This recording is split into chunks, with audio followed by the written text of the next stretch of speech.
Да, од она јас што спремав за Гоце Делчев по повод 120 годишнината од неговото убиство. Дел од ова е работено и порано и по повод 150 годишнината од неговото раѓање. Тој зборник веќе е публикуван во Република Македонија. Професорката Кате Тодоровска и останатите кои беа во одборот зборникот го публикува. Би сакал сега само малку да слушнеме песна за Гоце Делчев и ќе продолжам.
Штовни слушатели, продолжувам со програмата и како што реков имам спремано подолг текст, неколку страници е по повод 120 годишнината од убиството на Гоце Делчев. Тоа е спрема записите на Пејо Јаворов и Димо Хаџидимов и останатите соборци на Гоце Делчев. Ѓорѓи Делчев, тоа свето и милозвучно име, е веќе мртов труп. Ѓорѓи Делчев, тој безпримерен револуционер, наследник на Левски, ученик на Гарибалди, едномисленик на Ботев, не е меѓу живите. И знаеше ли ти, о несреќна земјо, лулка на крв и солзи, мајка на маченици, доилка на херои, знаеш ли ти кого го загуби на 4. мај? Знаеш ли ти чии коски ги проголта твоето катче селцето Баница на 4. мај, тој фатален, проклет и тространо трагичен ден? Ти го изгуби недостојниот помеѓу достојните твои синови, го изгуби својот легендарен херој, ти го изгуби љубимецот на сите што тешко дишат во своите прегратки, ти го изгуби, о несреќна земјо Македонијо, најпреданиот, најрешителниот, најсмелиот, најдоблесниот свој борец, ти ја изгуби половината од својата душа на твојот буден страв. Македонијо, на 4. мај ти го изгубе Делчев. Да, раката трепери, срцето престанува да чука, умот се збркува пред грозната, црната жална мисла дека единствениот, умниот, славниот, бестрашниот, милиот Ѓорѓи Гоце не е веќе ниту под сенската на горскиот бук, ниту во Солунското Коломбо, ниту на Џумајскиот пазар, ниту во Велешката чаршија, ниту при прилепските бакарџии, ниту во убавата Битола, ниту при јуначките костурџани, ниту на Скопскиот Мегдан, ниту во Струмичките ливади, ниту во Виничките алтаци, ниту во Гевгелиското поле, ниту во Малешевските гори, ни за стока и добиток, ни широко Одринско, ни во Штипските мала, ни во Зеленото Разлошко, ни во Таткови кукушки дворови, а е таму горе високо над македонските раднини, над шуместите планини. Таму духот му броди, оттаму се носат неговите зборови за одмазда, за слобода, братскиот му повик за бој, за борба. И знаеш ли ти, читателу, слушателу, кој беше Гоце Делчев? Си сретнал ли ти човек во кого во чудна хармонија да се слејат милата му благост со решителноста и смелоста на лавот. Си видел ли ти таков човек? Си видел ли човек кој нема смелост мравка да настапи, а со олимписко спокојство, со неразделните 2-3 бомби и со силен револвер, да се нафрла како тигар среде непријателот? Ако сте во состојба да си представите нешто слично, ќе разберете кој беше Гоце Делчев, кој беше да си љубимецот на сите македонци, ама апсолутно на сите. Султановата Раја во Македонија го почитуваше Гоце, иако им беше непријател. Перото откажува натака да опишува за тој силен елемент, тој вистински великан, зашто и при најголемите грижи сепак не ќе може за него да се даде правилна и полна карактеристика, па не ќе може да се наслика високо карактерниот, совршено честниот, недостижниот идеален образ на Гоце Делчев. Ти умре, Гоце, меѓутоа ти сепак си жив меѓу македонците. Пред живата фантазија на твоите достојни ученици, широката мрежа смели револуционери стои исправен својот, односно твојот светол образ. Ти умре, во твоето име го шепоти секоја изгорена македонска душа. Твојата голема памет е неугасива, незаборавна, смртна. Поклон пред твојот легендарен живот, пред твојата железна волја, пред твојот светол ум. Поклон.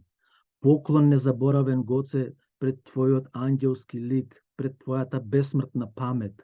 Ние ти го испраќаме нашето задушено, пресолзено, прости, но никогаш нема да се простиме со твојата памет. Ние, македонците, коленичиме пред твојот светол лик и ја молиме горчливата судбина нека ја замени својата огромна загуба со достојни твои браќа и другари по замисла, смелост, ум, енергија, себе одрекување и великодушност.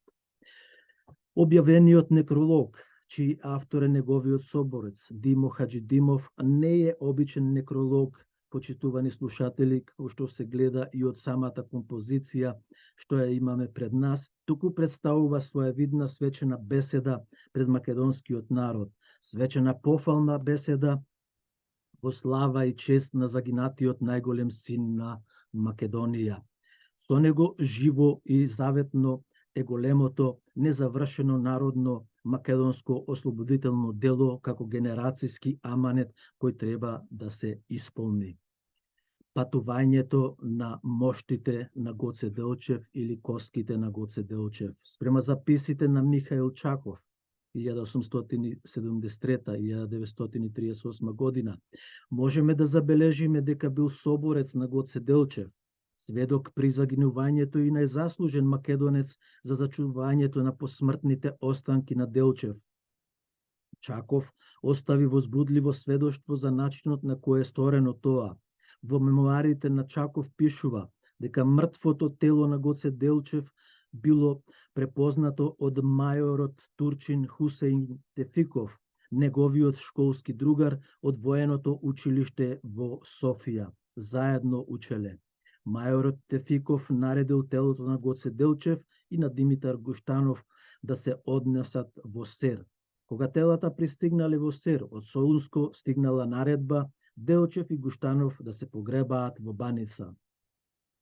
Делчев и Гуштанов биле погребани заедно не во кај гробиштата, туку под брестовите на ливадата покрај селските гробишта. Ваквата одлука на османлиите придонела да се знае каде е гробот на Гоце Делчев. После 3 години, во 1906 година, на Ѓурѓовден, токму како сега да е во оваа сега сабота што доаѓа, Михаил Чаков и Атанас Даскалов Таската, кои биле до Гоце кога бил убиен, ноќта тајно од турските војници решаваат да ги откопаат коските на Гоце Делчев и да ги сокријат од непријателите, особено од грчките чети, од андартите. Но, при барањето на коските, тие забележале дека градниот кош на Гоце Делчев не бил распаднат, почитувани, а телото на Димитар Гуштанов целосно било распаднато.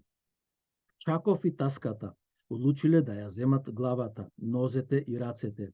Некој од четниците тивко рекол: срцето на Делчев не сака да ја напушти Македонија. Михаил Чаков ги однесол коските на Гоце кај дедо му Никола Мутавчиев, клисар во црквата во Баница.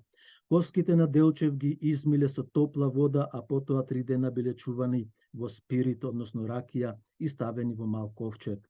Вечерта, пред да го напуштиме селото, го повикав дедо Никола настрана и во 4 очи му го кажав следното: дедо Никола, ќе направиш едно сандаче, ќе ги ставиш коските во него и кога ќе спие Господ преку ноќта, ќе ги пренесеш и ќе ги оставиш кај олтарот во црквата. Змија ќе ти го изеде јазикот ако некој друг дознае дека тоа се коските на Гоце Делчев. Со овој чин започнува голготата на коските на Гоце Делчев, а ова му го кажува Михаил Чаков. Михаил Чаков бил многу загрижен за коските на Гоце Делчев во тие немирни времиња и за да не бидат пронајдени од Аскерот или грчките андарталци, испратил порака до клисарот Мутавчев да ги извади останатите коски од градниот кош. Во 1908 година дедото на Чаков повторно го откопува гробот на Делчев и ги зема градните коски и нозете на Делчев и со главата и рацете ги става под олтарот во црквата во село Баница, каде што Чаков сметал дека е најсигурно место да се чуваат.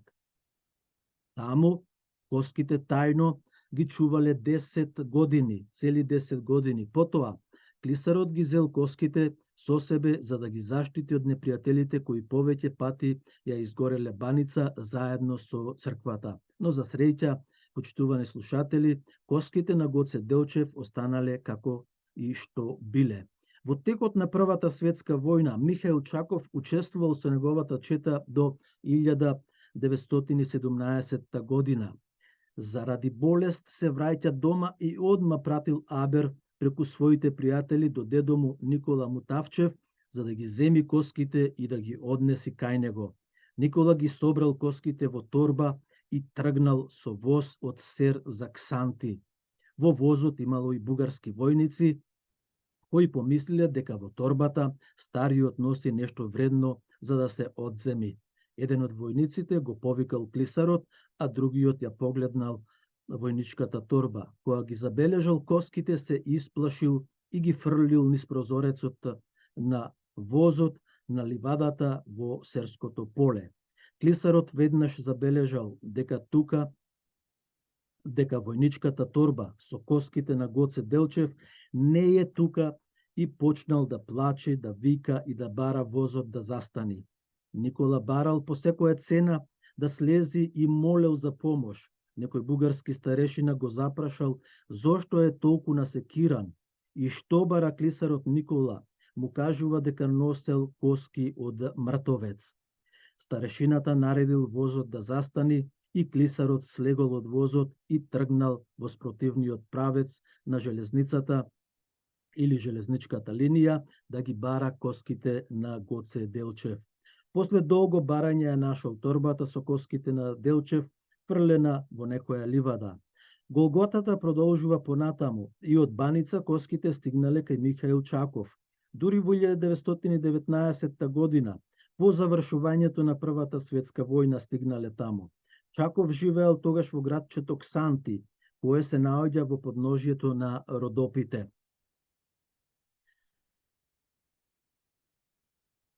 Со повторната поделба на Македонија, ова градче е доделено на Грција и заради тоа Чаков одлучил со фамилијата да заминат во Пловдив, во Бугарија и таму да живеат. Голготата со моштите на Делчев продолжува. Чаков нарачал пајтон и рекол на неговата сопруга Костадинка со незината пријателка да го пренесат реликвеното сандуче во новиот дом во Пловдив. Патот до Пловдив бил многу нерамен и на едно место пајтонот се навалил премногу на страната, па се испаднало од пајтонот и се распрснало насекаде. Така се распрснале и коските на Гоце Делчев, кои биле во сандучето направено од Чаков. И покрај големата несреќа, Костадинка и незината пријателка ги собрале коските и ги ставиле повторно во сандачето и продолжувале да патуваат за Пловдив. Ова е Божји знак, Божја желба. Гоце не сака да ја напушти Македонија, затоа што таа останува пак под туѓо робство, и рекла Костадинка на пријателката. Во 1919 година Михаил Чахов заминал за Пловдив, направил ново сандаче, ги ставил коските во него и до 1923 година ги чувал дома крај иконата, а едно кандилце горело деноноќно. Како ние сега што бараме кандилцата на Света Злата Мегленска да горат, ова го дадавам сега.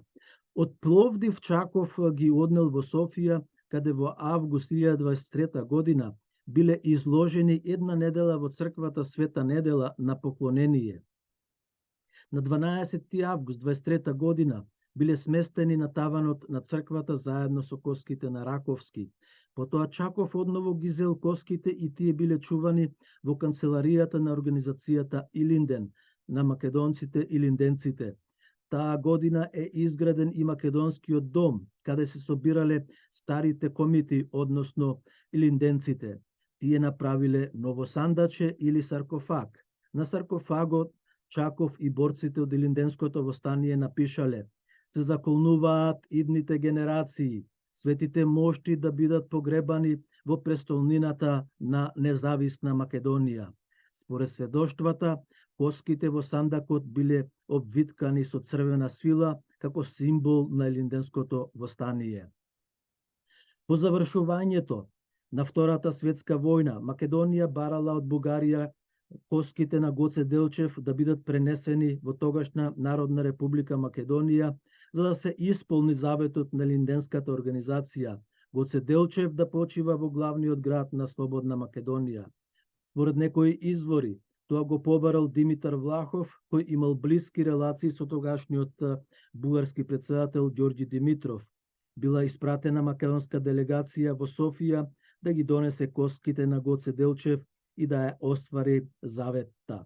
Македонската делегација, предводена од Кирил Петрушев, тогашниот министер за внатрешни работи, имала задача да ги донесе моштите на Делчев и литература од Институтот за национална историја, што илинденците ја имале во Софија. Македонската делегација била многу добро примена од илинденците, од Централниот комитет на комунистите во Бугарија и од други организации. Во Софија била прифатена идејата, бил подпишан документ, а бил организиран и банкет. Свечено биле предадени моштите на Гоце Делчев од Илинденската организација на делегацијата на Народна република Македонија. Предавањето на моштите на Гоце Делчев било одобрено од Димитров и на 7 октомври 1946 година во Софија почнала траорната церемонија, пренесување на посмртните останки на големиот син на македонскиот народ Гоце Делчев во Скопје, главниот град на Народна република Македонија. Била формирана долга колона за испраќање на моштите на Делчев, а македонците во знак на почит на 7, 8 и на 9 октомври пешки го носеле ковчегот од Софија до Сандански, Благоевград, Петрич, Струмица, Штип и до Скопје. Илјадници македонци со скршени срца и солзи на очите за последен пат се поздравувале со Гоце Делчев, но во исто време биле и радосни затоа што посмртните останки на Делчев ќе бидат во неговата татковина Македонија. На 10 октомври Гоце Делчев е погребан во кругот на црквата Свети Спас во Скопје, точно 43 години по смртта на Делчев, во заедничкиот компромисен и толерантен договор меѓу македонската и бугарската власт во 1946 година. Моштите на апостолот Гоце Делчев се пренесени од Софија во Скопје. Прочуениот и славниот резбар Нестор Алексиевски го изработил ковчегот во кој се пренесени коските на Гоце Делчев од Софија во Скопје за 21 ден со помош на неговиот син Миле. Копаничарот потекнувал од една од најпознатите мијачки резбарски тајфи. Најпрвин изработил цртежи како ќе изгледаат деталите изрезбани на ковчегот, а потоа преминал на нивната реализација во ореово дрво. Ковчегот бил со димензии 0,6 со 0,6 и 0,75 од метрото и лежи на 4 лавовски шепи. Изрезбани се разни мотиви, од кои главниот е ликот на Гоце Делчев со ловоров венец. Представени се и тогашните грбови на Македонија и Југославија.